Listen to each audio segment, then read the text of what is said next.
So there's a set of steps here, and the way that we've worked this now is you can work with an organization and almost create like a plan on a page around what might be your case for resilience. And what I mean by that is that it is really difficult to think about the resilience of a whole organization or even a whole department, let alone a whole sector or even a whole city or a whole society. So let's bring it down to the level of the services that you provide. And what are the essential outcomes that you deliver to the end user?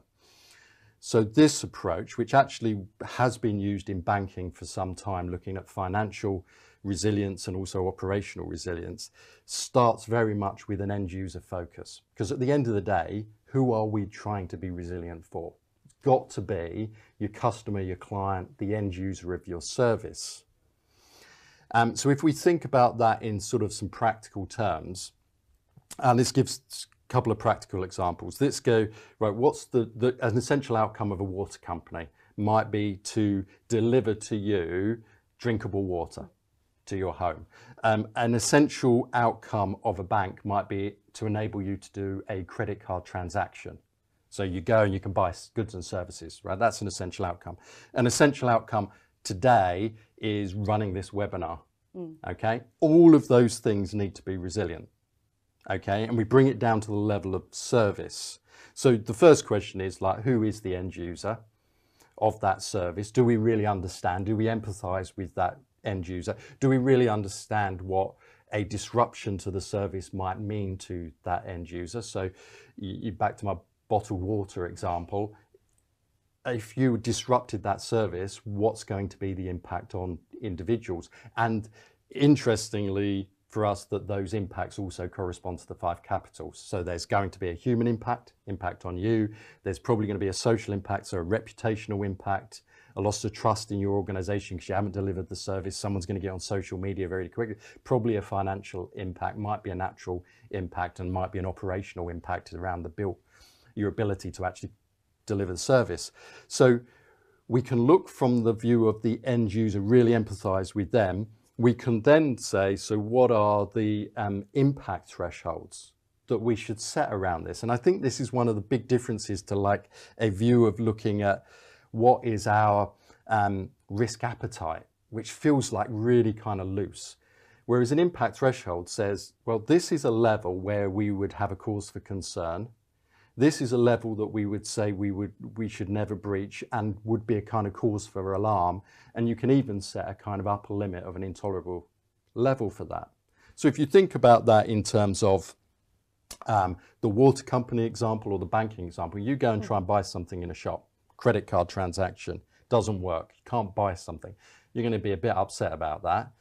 But what's an acceptable level of disruption? Is it 10 minutes? 20 minutes, half an hour, an hour? We've seen the social impact and the kind of the issue when people are concerned about buying goods and services. People queuing up down the roads to get diesel, people stripping toilet rolls off the shelves. It doesn't actually take long for something like a credit card transaction not to work before you get panic in the system. And our tolerance actually is so much lower on a consumer's perspective now. Sort of we expect everything to be instant. We're on probably the thresholds have lowered somewhat now that everything's on social, and all it takes is someone to go straight onto Twitter or something else and say, this isn't working, cause a scene. And exactly. And those thresholds will be very different for different types of organizations because we place very different expectations on different types of organizations. Some we expect them to absolutely deliver every time, and others it's kind of that disruption or the failure to deliver exactly what you kind of been normalized. So it's very different in different situations. But for us, we've got to have some sensible conversations about these impact thresholds. The next bit would be, once you understand your impact threshold, then you've got to say, well, how do we actually deliver the service? How do we deliver the service from end to end, from surface to core? And this is where we start to realize that many of our services involve multiple organizations, multiple sections. They cut across all of our silos that we have. They cut across all those 5 capitals. There's people, technology, etc. involved in delivering. All of them need to be funded. So where are the vulnerabilities in that delivery of that essential outcome? Where have we got some weaknesses, some vulnerabilities, single points of failure, kind of lack of resources in areas? And we really understand how it's delivered when it goes well, but we also got to look at when it goes wrong. And you've got to have those conversations. But we kind of map that out. And then the next stage, once you've really understood that service and the service delivery, what we then do is say, well, let's stretch that. So let's stress test it. Let's use a range of severe but plausible scenarios and say, can you continue to deliver that service if I tweak the human capital? Right, 20% of your staff can't come to work. Can you still deliver that service? Like here, we're doing this film studio. We take out 2 of the guys. They've got COVID now. Please I'm don't. sorry, guys, but they've got. Can we continue to deliver this webinar? What's our contingency plan? Yeah. If we do that, what about if we remove some of the funding from one of those areas? What if we actually change some of the supply of goods and services through our supply chain? Can we continue to deliver those outcomes and stay within a range that means that we're not breaching those thresholds? And if we can do that and stress test it, if we realize that we can't deliver the outcome, then that actually surely gives us a really good case for investment. Rather than like we did a risk assessment and we talked about our risk appetite, it's literally saying, these are the essential outcomes we're delivering to our end user. So my Ofsted, it's to the student, to the child in the school.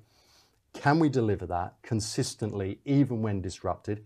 If we can't, we've got a decision to make as organisational leaders. Are we going to carry that exposure, that risk, or are we going to make the investment in that? And then that becomes a choice.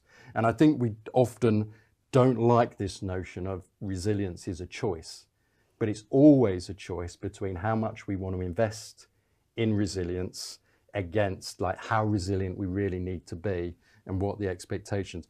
That focus on essential outcomes and impact thresholds, I think gives us a better investment case. And that's why we call this resilient case.